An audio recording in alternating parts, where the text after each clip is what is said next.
Welcome, and thank you so much for joining us here on the Owatonna Today Show on this Wednesday, May 28th. Trust that all of you had a safe and wonderful holiday weekend. We're able to honor our veterans and attend services, parades, gather with family and friends, and we just hope you had a very wonderful one. Of course, we take a little break from making the show on Wednesday, or on Monday, Memorial Day, and so we have Wednesday and Friday shows brand new for you this week. I'm Deb Gillard, happy to be your host of the program today. And of course, you can find Owatonna Today Show on Charter Channel 8, 6 days a week. Also out on the internet, as like everything else these days. You can head for us on blip.tv. You can find us on YouTube, and we, of course, have a Facebook page. That's a really nice way to get the programs to you or get them notified to someone else who's maybe not in the Charter Channel viewing area. Like us on Facebook, and you'll get notifications when the new shows are up and running for the week. So please take advantage of that. Owatonna Today, of course, always welcomes guest ideas and show topic ideas and comments and suggestions about the program. And if you have those and would like to pass things along, we'd always like to hear about them. Contact Leanne T, show producer, at 390-5751, or shoot us an email at owatonnatoday@charter.net. We have a great show for you today. Coming up right after the first break, we'll be getting a legislative update from Representative John Petersburg. A little bit later on in the program, we'll get a City of Owatonna update with Mayor Tom Kuntz. So let's take this break for our supporters, and we'll be right back. Hi, I'm Dr. Beth Giltfett of Horizon Eye Care Professionals, eye care you can trust. We're proud supporters of Owatonna Today. I needed more than just another dead-end job. I wanted a career, so I expressed myself. With the kids off to college, I decided it was time for me to go back to work and express myself. Express got me in touch with some really great companies. Now I'm on my way to a great career.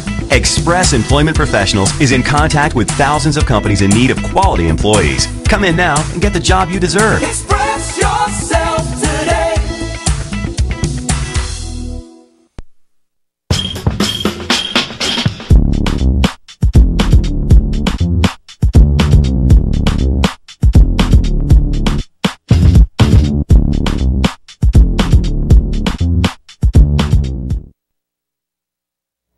Welcome back, and thanks again for joining us on the Owatonna Today Show on this Wednesday, May 28th. And as I mentioned, we have Representative John Petersburg here with us. Hello, sir. How are you doing? Well, thank you very much. I'm doing very well, and thank you for having me, Deb. I appreciate coming here and being able to share with what's happening around the state. So. I have to pass along a little kudos to you, which I just thought of now as we were getting into the program, and that is, I think the last time I saw you, it would have been at the Alzheimer's Walk. Oh, sure. Here in Owatonna last October, and we thank you and your family for being the host family for last year, and it was a memorable occasion, and you're even wearing purple here today. That's right. That's right. Yes, it was the inaugural walk for the Owatonna area, and it was nice. Since then, my mother has passed away, so it was a good time for her to be able to get out. So I appreciate that very much. To have you and your family, thank you for doing that. But. Sure. On top of that, of course, you are our representative in the legislature, and so we wanted to talk a little bit about what's been going on in this last session. Sure. And because I was unaware that session had actually ended, you were finished this year earlier in May, correct? Correct. Yes, I believe it was May 18th, 17th. I think was our last day that we were actually in session. A couple of days early from the constitutional end of the session. But it was a very good session for a lot of things, and there are some things that probably weren't as good as I would have liked. Okay. So. Well, and we'll talk about some of the highlights or notable things that happened during session. And this was a bonding year, correct? Correct, so yes. So just briefly explain again what that means in the cycle of the legislature. Well, in the legislature, especially the House, we're in a 2-year biennium, meaning that the budgets are done for over a period of 2 years, which means that the budget gets done the first year of the session. The last year of the session is generally set up for what we call bonding, where we take general obligation bonds and appropriate those and sell those off for large construction projects around the state. Okay. All right. And that all got accomplished, and you're out of session. It is. And it is. A little bit on vacation now, huh? Right. Yes. So we spent the state's money very well, I think. Okay. And we spent a bunch of it too. So. Well, let's talk about some of the things that happened that people may have been, kind of, it was on their radar.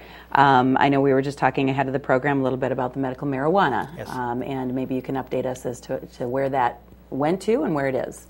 Medical marijuana was really, I thought, was kind of dead in the water, and then late in the session, the Senate started taking it up in a much very extenuating circumstances, or very extensive circumstances, and so the House came together with all of a sudden one day there was a press conference in which they were going to design a clinical trial program for medical marijuana.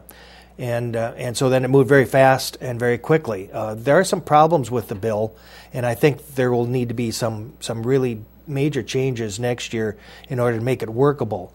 How it ended up working through the conference committee and back onto both floors and then passed was that instead of a clinical trial, it's just going to be allowed for medical marijuana. There will be 2 companies that will be allowed to grow marijuana in the state of Minnesota. The marijuana product that will be available to people that are qualified for it will not be the plant itself. It'll be extracts, either pill form or liquid form in oils or a misting form for vaporization. Some of the things that I see as issues with it is that a medical doctor will see a patient and will determine whether or not they have one of the 7 or 8 ailments that qualify for medical marijuana use, and then they will be given a card and go to the registry, and they'll be able to register on the registry, become available for it. Unfortunately, the doctor will not be prescribing the marijuana product. The company that is producing it will be, and they will also be determining what type of marijuana and what dosage it will be. And we don't have enough information to know how they may interact with other medications and so forth. So I think it's a concern for me that we aren't setting it up for success at this particular time. The other drawback that I see is that it's eventually there will only be 8 distribution sites around the state, and only a 30-day supply will be given to them. 30-day supply means that every 30 days you're going to have to drive somewhere into the state in order to get it sites, as well. Okay. The other side of it is that you only require the medical marijuana card to be presented when you get your medication. The Senate version actually required a picture ID. The conference committee, when it came out of it, did not. And so there is a potential for abuse and lack of control there. So I'm a little concerned about that portion of it. I do think that there are some medical benefits of marijuana, and I think this goes a long way towards dealing with those, much like we know that morphine is a positive pain-controlling agent. That's driven from opium and heroin, and we were able to process that out and make it more really just involved. So I think down for medicinal purposes. So, correct. So I think there's some great potential for it. It's just that I'm not sure that this bill is prime time yet, but we'll work on it next year. Okay, something to be done. You had to leave yourself something to do for next year. Heaven knows, you can't be sitting on your hands or anything. So there you go. Senate office building and the need or the want for a new office building. That has been a hot topic from a lot of people around the state and from a lot of the voters, those of you calling me saying, why do we need that? And it is a really expensive project. As you know, the Capitol is being retrofitted and remodeled. There's been a lot of need for that. It hasn't been updated for a long time. Both infrastructure, heating, air conditioning, electronics age as well requires a lot of work there. So some of the senators are going to be dislocated from their offices. Whether or not we needed a $90 million building in order to do that is unclear, and I'm thinking we probably could have done something much better than that. But last year, at the end of the session, there was actually a bill passed through the budgeting bill that appropriated those dollars. However, the House Rules Committee was given final authority before it would be enacted. They had to approve it. Well, the House Committee rules held off until finally they got the Senate to agree on the minimum wage proposal. Then all of a sudden they approved the $90 million Senate office building. Unfortunately, The original plan had only 47 of the 67 senators in the office building. The House rule said, no, it's going to be either all or none. So they enlarged the building to encompass all 67 of the senators. In order to pay for it, what they did was eliminated the parking ramp that was going to be attached to it for the public. So right now we have an office building, but we have no parking for the public. Okay, that doesn't seem like it'll work. Well, except now think about that. We know that that'll certainly have a lot of upheaval, and a lot of people will be concerned about that. So then next year, guess what will happen? We'll be forced into paying another $20 million for that parking ramp as well. So it'll come. So basically, it's all part of the chess game of politics, in which you get what you can, and you put parameters in that allow you to do what you want later, because you're kind of forced into doing it. And so, to me, it was short-sighted. I think it was a misuse of funds for the state.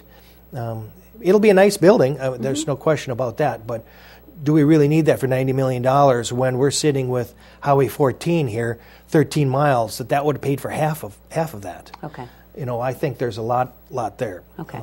And we are, and since you mentioned that too, let's just a little update on those 13 miles. We've got a shorter section that is going to be accomplished. You're right. Yeah, we actually have a fair amount of activity going on in roads and bridges around Owatonna this year and next year. We have find a new way. We certainly have the two bridges that are going to be replaced, the one over the railroad and one over Old Highway 14 here in town, as well as all of the ramps along Highway 35 that are going to be done this year and next year. The southbound lanes this year, northbound lanes next year. We also have the 2.5 mile stretch from 218 over to the railroad to the east of Owatonna. That's also going to be started around June. They're going to be letting bids on that, and that'll get started. My guess is it'll finish next year sometime. That's all ready to go. But the remaining 13 miles or so has no right-of-way purchased. It doesn't have the design. It does have the environmental statement done. So that's one thing positive. But we really need about $30 million in order to get that right-of-way purchased and get it underway. So we'll be working on that over the next few years and try to get that done through Quarters of Commerce as well. It's going to require some additional funding, and we really need to be looking at how can we leverage the funds we have for roads and bridges. Okay. So, just briefly then, while we wrap up, I know a lot of people are thinking that there's never any hand-holding, and there's the partisanship, but really that's worked out fairly well this year. You said there was a lot of agreement on a lot of things. Well, it is, and generally speaking, we only have about 15% of the bills that are contentious that really go down partisanship. We had over 50% of the bills that had less than 10 votes against them, and a lot of them were unanimous.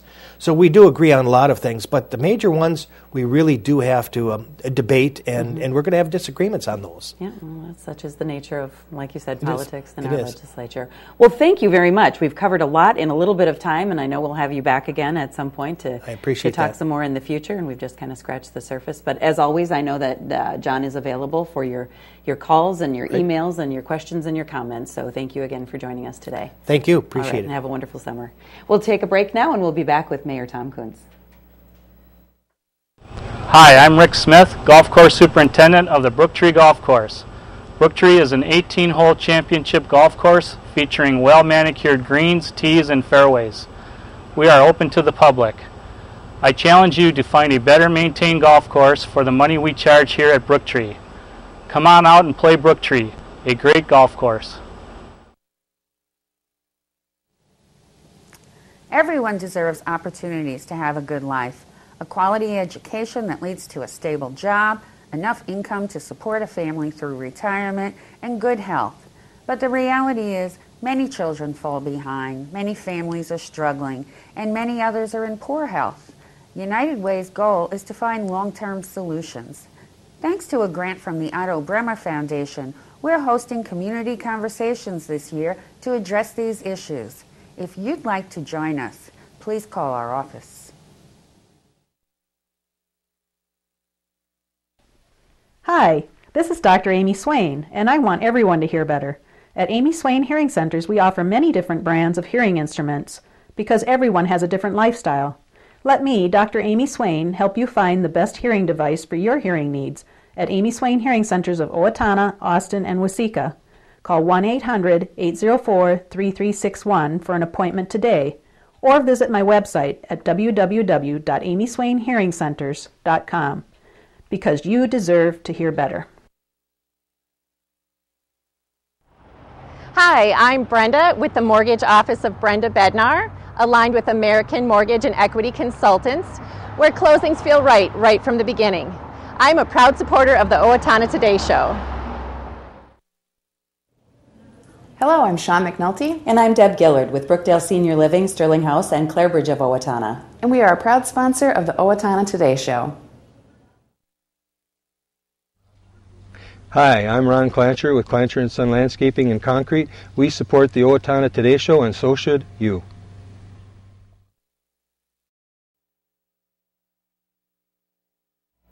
Welcome back on this Wednesday, May 28th, and we have Mayor Tom Kuntz with us. How are you, sir? I am fantastic. It's always a pleasure to be. And Deb, it's a pleasant surprise to have you as the host today. Thank you. Here I am every once in a while. Every now and then. Yes, so, and I get to see some of my favorite guests back again.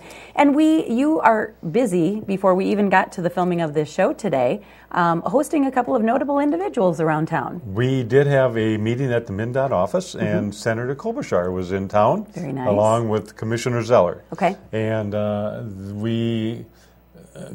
Senator Klobuchar is committed to Highway 14, and there's also a transportation bill that's going to come out of the federal government.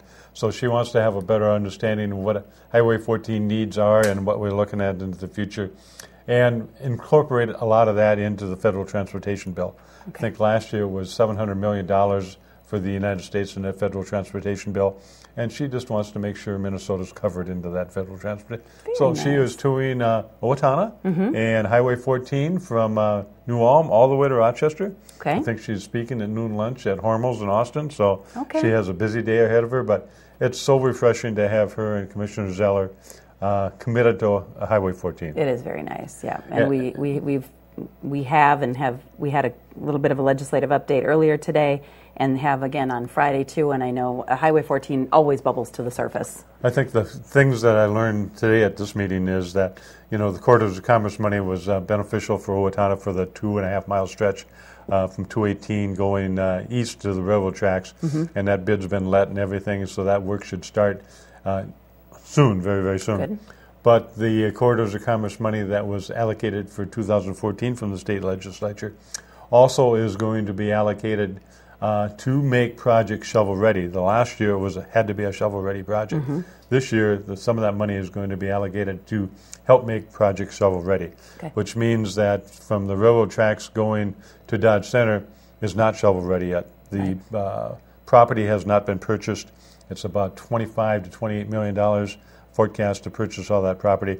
So we may be able to get some of that Corridors of Commerce money of 2014 to help purchase some of that property so we can get that shovel ready when the money's available. That'd be nice. Well, very nice. Good meeting with, like I said, a couple of very notable individuals here that's going to keep things moving for us. So good for you. And thanks for chaperoning them around. Yeah, my pleasure. Some other things that are, of course, we have more things here that we could probably talk about, so let's just try to touch on as many as possible so people know what's been going on in the realm of the city.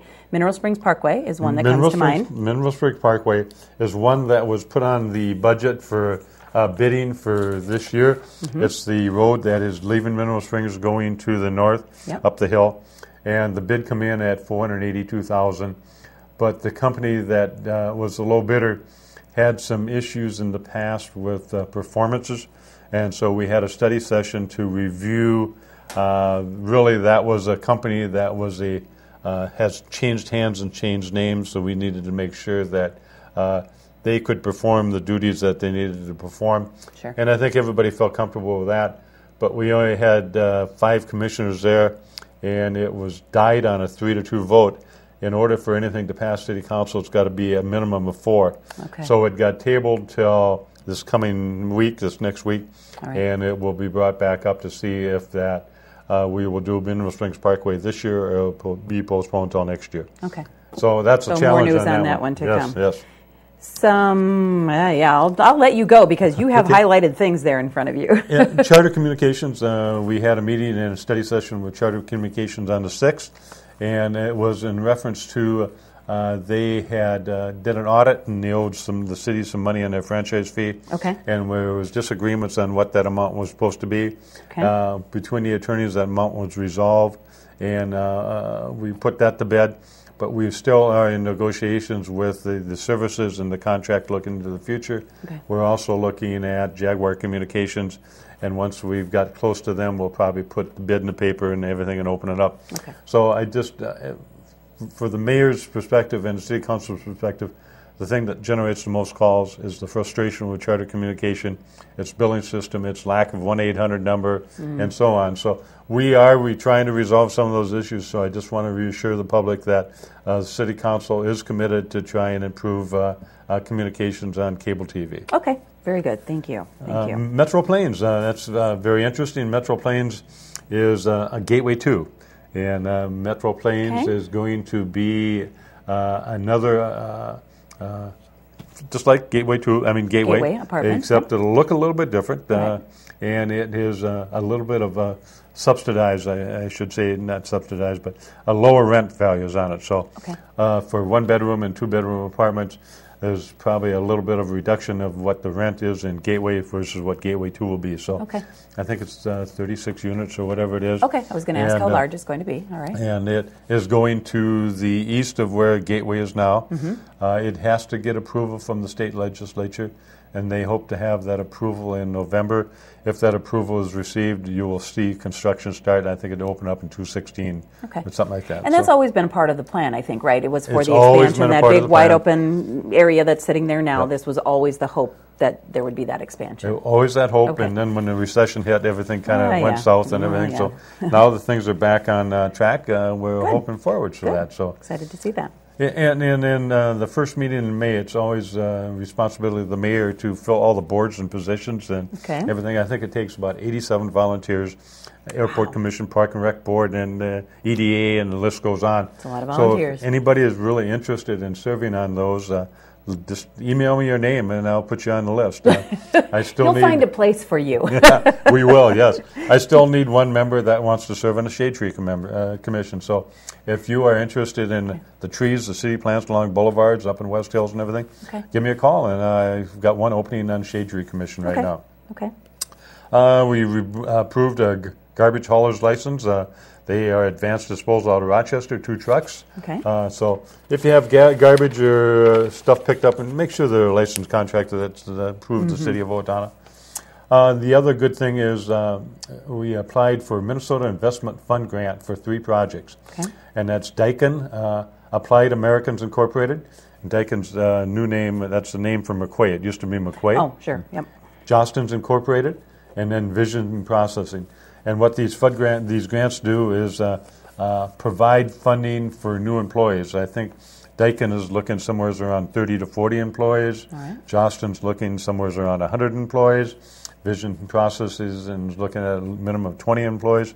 Great. So Owatonna is alive and well, and we need people. I continue to hear from our industry out there that they have a hard time finding people to fill positions that want to commit to that. So if you're looking for a job, them jobs are out there. You just got to go out and be committed to go to work. Just look. Yep, exactly.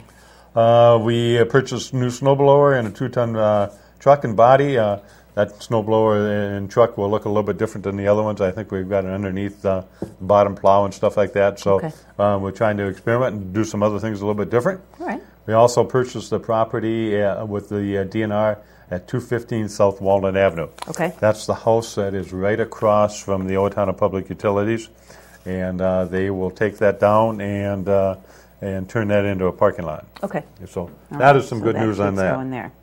We've got some houses on Lamond Road. Is that where you're at on your highlight action there, or no? Well, we have some houses on Lamond Road, and that is all part of the DNR grant. DNR, okay. And when we had high waters on the river back in 2010, those houses were flooded, and so the DNR provides some dollars that you can build and take you can take them down and turn them back into grassland.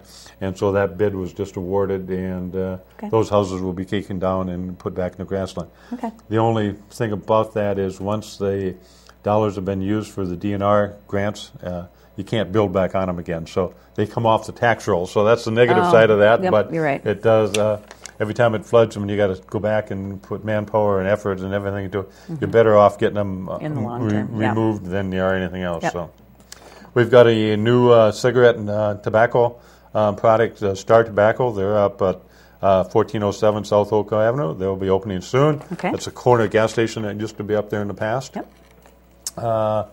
Sacred Heart Church is going to construct an office building at 810 South Cedar Avenue. Okay. They had preliminary approval of that.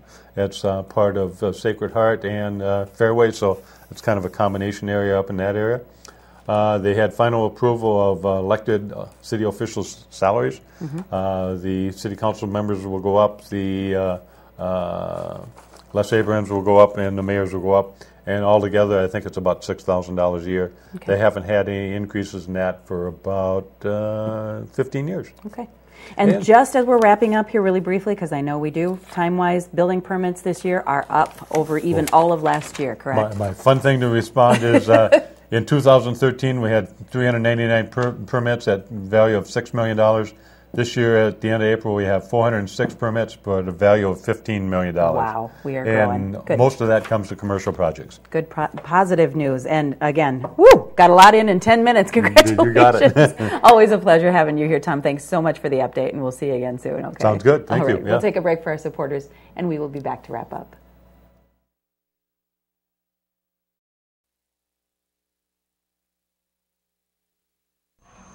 Hi, I'm Mike. And I'm Jake with Napa Auto Parts. Napa has the know-how for all your automotive needs. Napa is a proud supporter of the Owatonna Today Show.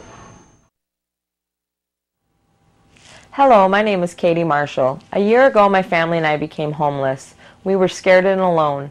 Today, with the help of Steele County Transitional Housing and generous donors like you, my family and I are safely housed.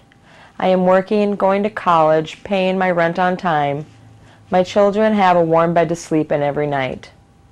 My family and I are so grateful for this second chance. Please help others in need by donating to transitional housing today. Everyone deserves a safe place to live.